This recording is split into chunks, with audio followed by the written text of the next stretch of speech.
Mushini kwa Mutigairi Michael Kijana Wamalwa mwena wa Kitale nikuo igogoneri kumina kanaria kumuririkana ritafanirio.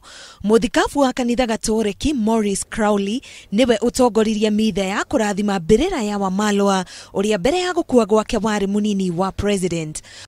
Ona gukire ogwo igogona riri rigarurukire na riaguciriria miario ya kiuteti kuma kuri atongoria aria magwikinyitie. Matongoretio ni minister wa mai Eugene Wamalwa. Atongoria ni moritie mwaho wa NASA gweterera itua ria igoti cira-ini uria maubikite igoti-ini makiregana no hotani wa president Uhuru Kenyatta githurano-ini kinene.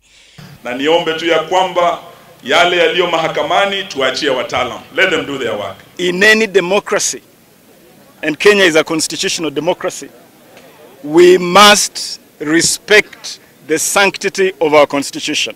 Kwa mwenzangu ambaye ni mheshimiwa Raila, tunataka vile wengine wamesema. Mimi nimepoteza kura na niko hapa sijakufa. Kubali kwamba ulipoteza, maisha itaendelea.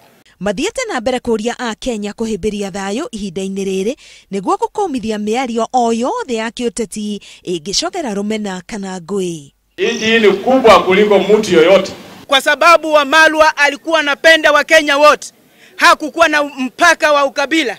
Yeye alikuwa anahudumia ule mtu wa chini na hata ule mtu wa juu. Mwenda-ini wake Muskari Kombo augite Kijana Wamalwa ari murata wake wa hakuhi makiria na wendi wake munene wari kuona a Kenya mari na thayu na urumwe. Mike alikuwa mtu wa kuweka wa Kenya pamoja, na ningependa siku ya leo wale wote ambao wako hapa tuzungumuze umoja wa Kenya. Senator wa Trans Nzoia Michael Mbito, Senator aguthukio Zipora Kitonyi na Beatrice Elachi gatagate ka atongoria ge nio mauma igogona-ini riri. Ngiribotera Inooro TV, giatuika Kinyugo Mwaura.